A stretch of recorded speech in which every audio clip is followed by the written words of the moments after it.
بسم الله الرحمن الرحيم.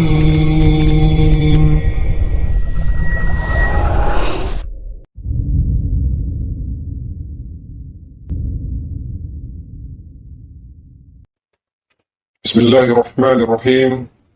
الحمد لله نحمده ونستعينه ونستغفره ونعوذ بالله من شرور أنفسنا ومن سيئات أعمالنا. من يهده الله فلا مضل له ومن يضلل فلا هادي له. أشهد أن لا إله إلا الله وحده لا شريك له وأشهد أن محمدا عبده ورسوله صلى الله عليه وسلم. أما بعد. Lanjutan dari pelajaran yang sebelumnya, Ad-Darsul Khamisu, pelajaran yang kelima, yang sebelumnya telah dibahas. Di antara pokok bahasan yang dipelajari dalam pelajaran yang kelima ini, yakni tentang idhofah, al-idhofatu atau idhofah, yaitu penyandaran satu kata pada kata yang lainnya. Satu kata disandarkan pada kata yang lainnya untuk membentuk makna yang baru. Misalnya sebelumnya ditunjukkan contohnya dari dua kata, kitabun dan Muhammadun. Kemudian kata yang pertama disandarkan pada kata yang kedua, sehingga menjadi kitabu Muhammadin. Kitabu Muhammadin. Jadi, ada perubahan pada lafaz dari kitabun menjadi kitabu. Kemudian dari Muhammadun menjadi Muhammadin pada bentuk idhofahnya. Dan membentuk makna yang baru. Maknanya kitab yang disandarkan pada Muhammad atau kitab milik Muhammad. Bagian yang pertama disebut sebagai mudhof, kemudian bagian yang kedua disebut mudhof ilaih. Ini dari pembahasan yang sebelumnya. Kemudian yang berikutnya, kita lanjutkan pada pembahasan tamrin, contoh-contoh penggunaan idhofah dalam kalimat. Pada tamrin yang keempat, Iqra, bacalah, baca kalimat-kalimat berikut, dan perhatikan bentuk-bentuk idhofahnya. Susunan idhofah, atau bisa juga disebut tarkib al-idhofi. Jadi, susunan idhofah. Contoh yang pertama, Aina baitul mudarrisi. Aina baitul mudarrisi. Di mana rumah guru itu? Di mana rumah sang guru? Pada kalimat baitu adalah mudhof. Kemudian al-mudarrisi adalah mudhof ilaih. Mudhofun ilaih. Kemudian pada jawabannya, huwa ba'idun. Dia, yakni rumah sang guru tersebut, ba'idun, jauh. Contoh yang kedua, Al-Qur'anu kitabullahi. Al-Quran adalah kitab Allah. Idhofahnya pada kata kitabullahi. Kitabu adalah mudhof, dan Allahi, lafzul jalalah, ini mudhof ilaihnya. Jadi ini contoh penggunaan idhofah dalam kalimat. Bentuk idhofah sendiri, tarkib idhofi itu sendiri, ini belum menjadi suatu kalimat, belum menjadi suatu jumlah. Masih sebatas ungkapan atau susunan kata, belum menjadi suatu kalimat. Jadi berbeda pengertian kalimat atau jumlah dan tarkib idhofi. Ini berbeda. Sehingga tarkib idhofi, susunan idhofah ini termasuk bagian dalam suatu kalimat. Bagian dalam suatu kalimat. Jadi tidak berdiri sendiri menjadi suatu kalimat. Tidak demikian. Berikutnya, Al-Ka'batu baitullahi. Baitullahi adalah idhofah. Kemudian baitu adalah mudhof. Dan Allahi adalah mudhof ilaih. Sedikit penjelasan, dalam sebuah kalimat, idhofah itu menempati tempat-tempat tertentu. Bisa menjadi mubtada atau bisa menjadi khabar. mengulang pelajaran sebelumnya mengenai mubtada dan khobar pada jumlah mufidah atau jumlah ismiyah yang tersusun dari mubtada dan khobar. Susunan idhofah bisa menjadi mubtada dan juga khobar. Seperti pada contoh yang pertama tadi, aina baitul mudarrisi, dilihat dari bentuknya atau susunan kata ini, baitul mudarrisi ini tarkib idhofi, susunan idhofah. Kemudian baitu sebagai mudhof dan al-mudarrisi sebagai mudhof ilaih. Namun dilihat dari bentuk kata ini, adapun dilihat dari kalimatnya secara keseluruhan, baitu itu adalah mubtada, baitu kedudukannya dalam kalimat, dalam jumlah ini, itu sebagai mubtada. Adapun aina adalah khobar. Jadi berbeda dari sisi sudut pandangnya, dari sisi keadaannya, artinya idhofah itu bentuk kata, penyandaran kata, yang terdiri dari mudhof dan mudhof ilaih. Adapun dalam sebuah kalimat atau jumlah, maka dilihat dari sisi kalimat, di mana pada kalimat atau jumlah ismiyah tersusun dari mubtada dan khobar. Nah, idhofah bisa menempati kedudukan mubtada dan bisa pula menempati kedudukan khobar dalam sebuah kalimat. Pada contoh yang kedua tadi, Al-Qur'anu kitabullahi, dan juga contoh yang ketiga, Al-Ka'batu baitullahi. Al-Qur'anu dan juga Al-Ka'batu, pada masing-masing kalimat tersebut kedudukannya sebagai mubtada. Kemudian kitabullahi adalah khobar, dan khobar ini bentuknya idhofah. Khobar ini bentuknya idhofah. Seperti contoh nomor 3, Al-Ka'batu baitullahi, Al-Ka'batu itu mubtada, baitullahi adalah khobar. Khobarnya bentuknya idhofah, baitullahi. Jadi berbeda antara idhofah dengan mubtada khobar. Artinya tidak kemudian saling tumpang tindih atau menjadi rancu, tidak demikian. Tetapi dilihat dari sisi yang berbeda, dilihat dari sisi kalimat, yakni tersusun dalam mubtada dan khobar, dan dalam kalimat tersebut terdapat idhofah yang bisa menjadi mubtada dalam kalimat ataupun sebagai khobar dalam kalimat tersebut. Yang berikutnya pada latihan nomor 4, Muhammadun sallallahu alaihi wasallam Rasulullahi. Idhofahnya adalah Rasulullahi. Mudhofnya Rasulu dan Allahi adalah mudhof ilaih. Adapun Muhammadun bukan merupakan idhofah. Ini alan, suatu nama.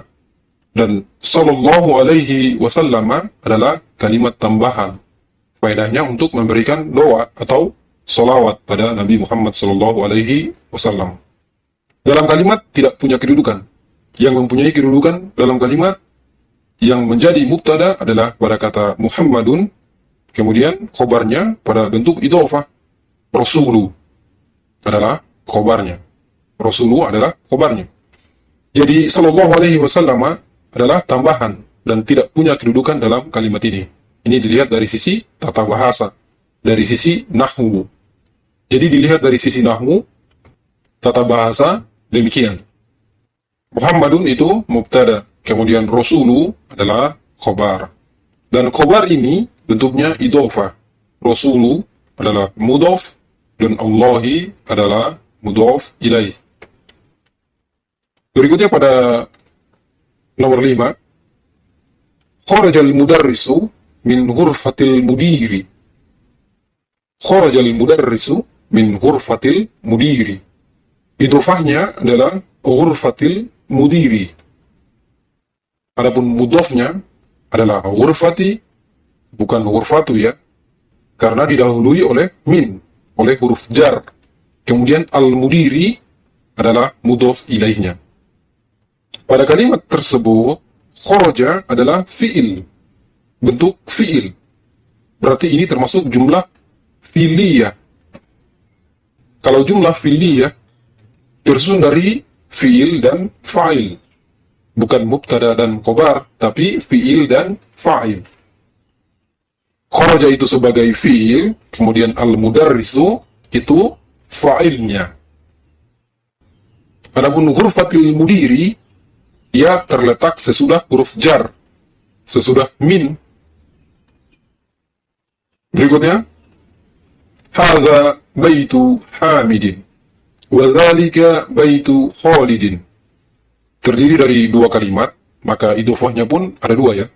Dihubungkan dengan waw pada kalimat yang pertama, idhofahnya baitu Hamidin. Baitu adalah mudhof dan Hamidin adalah mudhof ilaih. Dan pada kalimat yang kedua, idhofahnya adalah baitu Khalidin. Baitu adalah mudhof dan Khalidin adalah mudhof ilaih. Jadi ada dua kalimat. Yang pertama, hadza baitu Hamidin. Hadza adalah mubtada, Hamidin adalah khobar. Khobarnya bentuk idhofah. Kemudian kalimat yang kedua, wa dzalika baitu Khalidin. Dzalika itu adalah mubtada, kemudian baitu Khalidin adalah idhofah sebagai khobarnya. Baitu sebagai khobarnya. Berikutnya, Ibnu Ammarin talibun. Wabnu Yasirin tajirun. Artinya anaknya Ammar seorang pelajar dan anaknya Yasir seorang pedagang. Jadi memahami sebuah kalimat tentunya dibantu dengan arti, dengan terjemahan. Itu untuk membantu memahami kalimat tersebut, maksudnya apa atau maknanya apa, agar memudahkan menentukan kedudukan kata dalam kalimat. Ibnu Ammarin adalah idhofah pada kalimat yang pertama, Ibnu sebagai mudhof dan Ammarin sebagai mudhof ilaih. Ibnu Yasirin adalah idhofah, yang mana Ibnu sebagai mudhof dan Yasirin adalah mudhof ilaih. Kemudian terkait kedudukannya dalam kalimat, idhofah ini sebagai mubtada, Ibnu itu adalah mubtada, kemudian khobarnya adalah talibun dan tajirun. Jadi idhofahnya bisa menjadi khobar dan juga mubtada, ataupun menjadi kedua-duanya. Mubtada itu berupa idhofah dan khobar juga idhofah. Bisa juga demikian, sesuai dengan makna yang ada. Kemudian yang berikutnya, baitul mudarrisi ba'idun wa baitut tajiri qaribun. Rumah guru itu jauh dan rumah pedagang itu dekat. Baitul mudarrisi adalah idhofah, yang mana baitu sebagai mudhof dan al-mudarrisi adalah mudhof ilaih. Dan baitut tajiri adalah idhofah, yang mana baitu adalah mudhof dan at-tajiri adalah mudhof ilaih. Berikutnya, hadza miftahus sayarati. Aina miftahul baiti? Ini kunci mobil itu. Di mana kunci rumah? Pada kalimat pertama, miftahus sayarati adalah idhofah, yang mana miftahu adalah mudhof dan as-sayarati adalah mudhof ilaih. Dan pada kalimat yang kedua, miftahul baiti adalah bentuk idhofah, yang mana miftahu adalah mudhof dan al-baiti adalah mudhof ilaih. Kedudukannya dalam kalimat hadza adalah mubtada, miftahu adalah khobar. Berikutnya, man anta ya waladu? Ana ibnu Abbasin. Siapa engkau wahai anak? Saya anaknya Abbas. Ibnu Abbasin adalah idhofah, yang mana ibnu adalah mudhof dan Abbasin adalah mudhof ilaih. Kedudukannya dalam kalimat sebagai khobar dan ana adalah mubtadanya. Berikutnya, wa banu man huwa? Huwa ibnu Khalidin. Ibnu Khalidin adalah idhofah. Ibnu sebagai mudhof dan Khalidin adalah mudhof ilaih. Kedudukannya dalam kalimat idhofah tersebut adalah khobar. Kemudian kalimat awal, wa banu man huwa? Ibnu man itu juga idhofah, Ibnu itu mudhaf. Kemudian man adalah mudhaf ilaih. Ini juga termasuk idhofah. Hanya saja pada kalimat ini yang menjadi mudhaf ilaih adalah isim istisham, berupa kata yang digunakan untuk bertanya. Yang menjadi mudhaf ilaih adalah isim istisham. Jadi boleh mudhaf ilaih berupa isim istisham seperti ini. Ibnu man, anak siapakah? Anak milik siapakah? Huwa, dia. Boleh demikian. Ibnu adalah mudhaf, kemudian man adalah mudhaf ilaih. Nah, kemudian karena man adalah isim istisham dan kedudukannya sebagai mudhaf ilaih pada idhofah dalam kalimat tersebut, maka keadaan isim istisham ini itu tetap. Karena isim istisham atau isim yang digunakan untuk bertanya itu lafaznya tetap, tidak berubah. Huruf akhirnya tetap, tidak mengalami perubahan.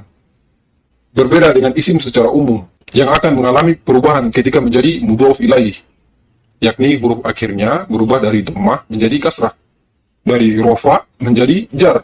Tapi untuk isim istisham secara lafaz tidak mengalami perubahan. Jadi man dengan sukun huruf akhirnya dimanapun tempatnya tetap dibaca dengan sukun.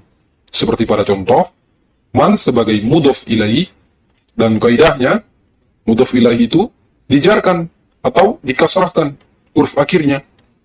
Tetapi karena isim istisham itu tetap atau mabni, maka tetap dengan sukun dan tidak mengalami perubahan.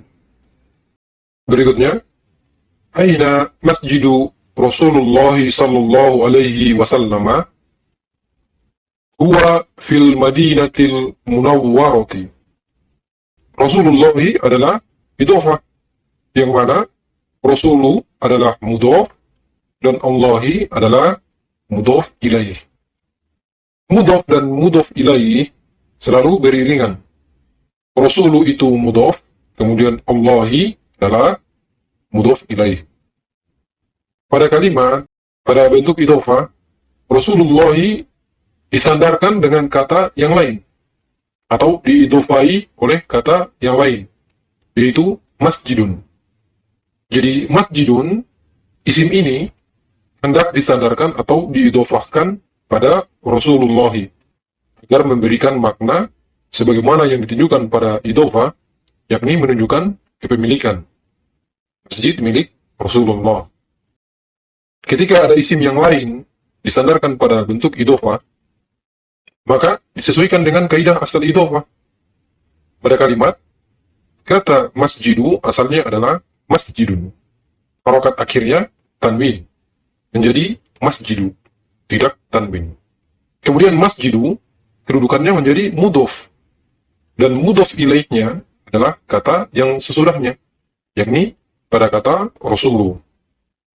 Ketika hanya Rasulullahi, maka Rasulullah adalah mudhaf, dan Allahi adalah mudhaf ilaih. Kemudian Rasulullah dijadikan mudhaf ilaih dari kata masjidu. Kaidah mudhaf ilaih adalah huruf akhirnya dijarkan atau dengan kasrah. Maka Rasulullah di sini berubah menjadi kasrah. Jadi tidak lagi dhammah, namun berubah menjadi kasrah. Karena ia telah menjadi mudhaf ilaih dari masjidu tadi. Sehingga dari bentuk idhofah ini menjadi masjidu Rasuli. Masjidu Rasuli dengan kasrah. Rasulillahi. Jadi boleh demikian. Artinya idhofah tidak hanya sebatas dua kata saja, tetapi bisa ditambahkan lagi sesuatu. Diidhofahkan lagi pada bentuk idhofah yang lain. Seperti pada contoh tersebut. Masjidu Rasulillahi. Masjid milik Rasulullah. Misalkan ditambahkan lagi Masjidu Rasulillahi, diidhofahkan lagi. Misalkan ditambahkan kata pintu di awalnya, menjadi pintu Masjid Rasulullah. Kata pintu, babun, ketika sudah jadi idhofah, maka babun tidak tanwin. Kemudian masjid, sebagai mudhaf ilaih dari babu, dijarkan dengan kasrah, sehingga menjadi babu masjidi Rasulillahi. Babu masjidi Rasulillahi. Pintu masjid Rasulullah. Misalkan ditambahkan lagi kunci pintunya misalnya. ada pintu, ada pula kuncinya. Ditambahkan miftah, menjadi miftahu, kemudian babu, yang asalnya tadi dhammah babu, karena kaidah asalnya mudhof ilaihi, maka dia dikasrah. Yang tadinya babu dengan dhammah menjadi babi dengan kasrah. Miftahu babi dengan kasrah. Misalkan jenis idhofah yang lain. Abu Abdillahi. Abdullahi adalah idhofah. Asalnya Abdullahi. Abdu adalah mudhof dan Allahi adalah mudhof ilaih. Kemudian diidhofai lagi oleh lafaz Abu. Abu menjadi mudhof dan Abdu menjadi mudhof ilaih dari Abu. Maka dikasrah menjadi Abdi. Abu Abdillahi. Jadi bisa yang asalnya mudhof kemudian menjadi mudhof ilaih dari yang lainnya, dan tidak ada batasannya. Selagi secara makna bisa, maka boleh demikian. Sebagaimana pada contoh tadi, masjid Rasulullah, kemudian pintu masjid Rasulullah, kemudian kunci pintu masjid Rasulullah, kemudian gantungan kunci, kalau seandainya diteruskan. Asal sesuai dengan kaidahnya. Setiap isim yang menjadi mudhof ilaih, maka dia majrur atau jar dengan kasrah. Jadi pada contoh dibaca Masjidu Rasulillahi. Di mana Masjid Rasulullah? Dia ada di Madinah Al-Munawwarah. Kemudian berikutnya nomor 13, bintu Hamidin fil madrasati wa bintu Muhammadin fil jami'ati.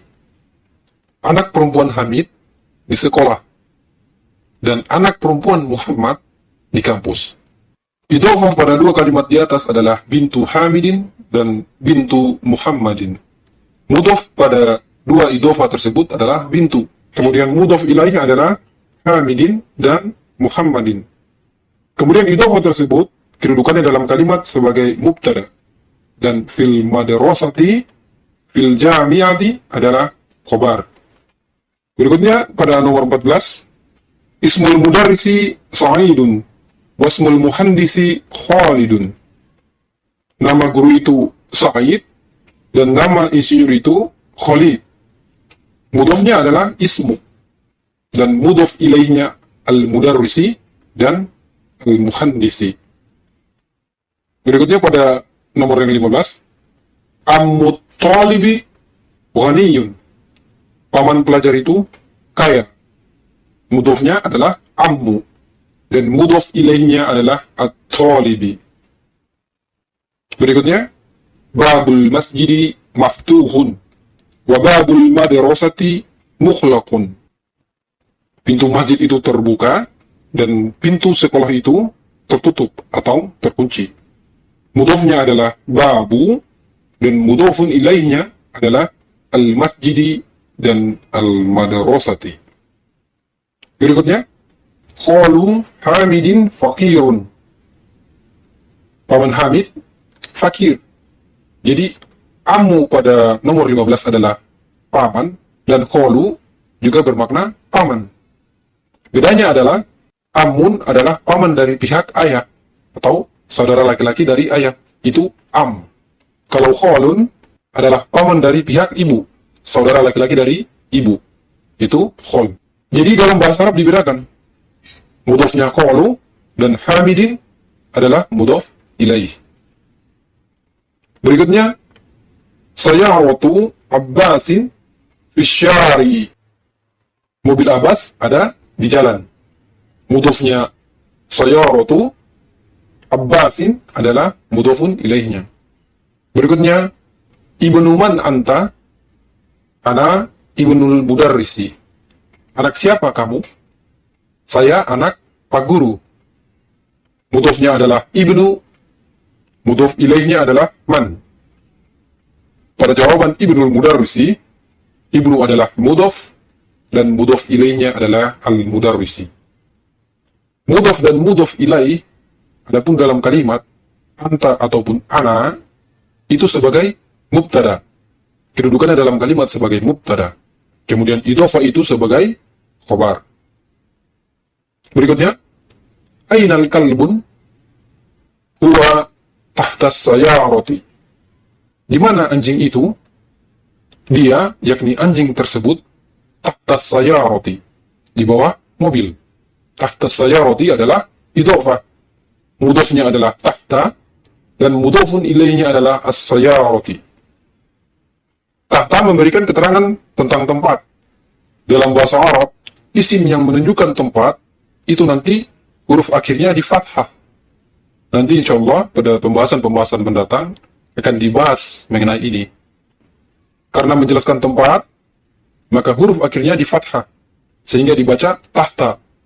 Bukan tahtu, tapi tahta, karena dia menunjukkan tempat.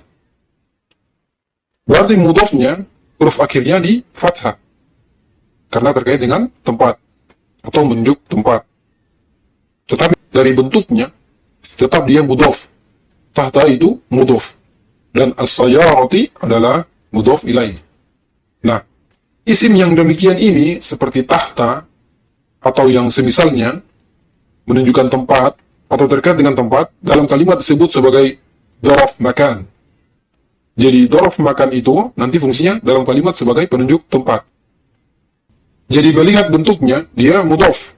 Adapun kedudukannya, dia adalah dhorof. Karena dhorof, maka tadi huruf akhirnya di fathah, menjadi tahta. Demikian pembahasan kali ini. InsyaAllah akan dilanjutkan pada pembahasan-pembahasan selanjutnya. Subhanakallah wa bihamdika, asyhadu an la ilaha illa anta, astaghfiruka wa atubu ilaih. Alhamdulillah.